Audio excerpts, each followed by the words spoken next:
ሰላም ተወዳጆች በያላችሁበት ሰላም ለእናንተ ይሁን። በኦሮሞ ሕዝብ ስም ለመነገር ለወጡ ለአንዳንድ ነጋዴዎች ይህን መልእክቴን 50 ጊዜ ኮፒ ሊንክ በማድረግ እንድታደርሱልኝ በጌታ ፍቅር ጠይቃችኋለሁ። ሮሜ 13:1 ላይ ከእግዚአብሔር ካልተገኘ በቀር ስልጣን የለምና አሁንም ያሉ ባለስልጣናት በእግዚአብሔር የተሾሙ ናቸው ብሎ የእግዚአብሔር ቃል ይናገራል። ስለዚህ ክርስቶስ ኢየሱስ እስኪመጣ ድረስ ስልጣንን የሚይዘው ስልጣን የሚቆጣጠረው የኦሮሞ ሕዝብ ነው። የኦሮሞ ሕዝብ የተጨቆነ ነው። የኦሮሞ ሕዝብ ብዙ ግፍ የደረሰበት ነው ብሎ ሚዲያ ላይ አንዱ እንደዛ አይነት ሐሳብ ይዞ መጥቷልና ወንድሜ ለዚህ ወንድም እንድታደርሱልኝ በጌታ ፍቅር ጠይቃችኋለሁ። ባለስልጣናትን ሚሾም ምሽር እግዚአብሔር ነው።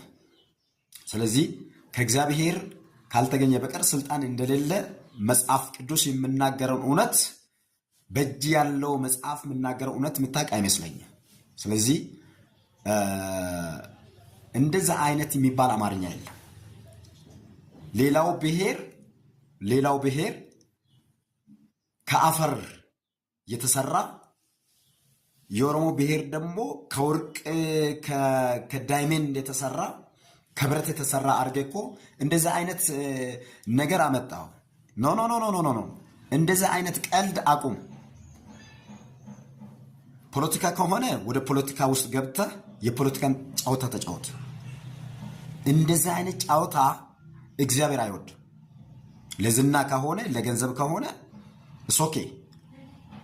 ስለዚህ በወንጌል ስም ግን በክርስቶስ ስም ግን እንደዛ አይነት ሌላውን ብሔር ያንቋሸሽክ የኦሮሞን ብሔር ደግሞ በመሰረቱ የኦሮሞ ብሔር የኦሮሞ ሕዝብ እኮ የተከበረ ሕዝብ ነው።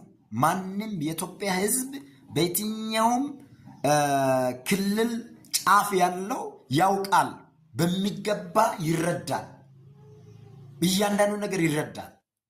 አንተ አሁን ብሔርን ከብሔር ከፋፍለ ወንጌል እንደዛ አይደለም። ከነገር ከቋንቋው ከሕዝብ ሁሉ ዋጅቶ ለአምላካችን መንግስት ካህናት አደረጋቸው ነው የምለው። አሁን አይሁድ የለም፣ ባሪያ የለም፣ ጨዋ የለም፣ እስኩቴስ የለም፣ ሁሉ በክርስቶስ አንድ ነው ብለህ መስበክ ሲገባ እንደዛ አይነት ለዝናና ለገንዘብ ጥማት እንደዛ አይነት ነገር መናገር ካንተ አይጠበቅም። ስለዚህ እንደዛ አይነት ነገር በሚዲያ ላይ ይዛችሁ የምትመጡ ሰዎች በአዎንታዊ ነገር ተጽዕኖ ማምጣት ኢንፍሉዌንስ መሆን ትችላላችሁ። እውነተኛ ወንጌል በማስተማር እውነተኛ የእግዚአብሔር እውነት በመግለጥ እውነተኛ ወንጌል ይዛችሁ በመውጣት ተጽዕኖ ማምጣት ትችላላችሁ። እንደዚህ አይነት በቆሻሻ አስተሳሰብ የሰው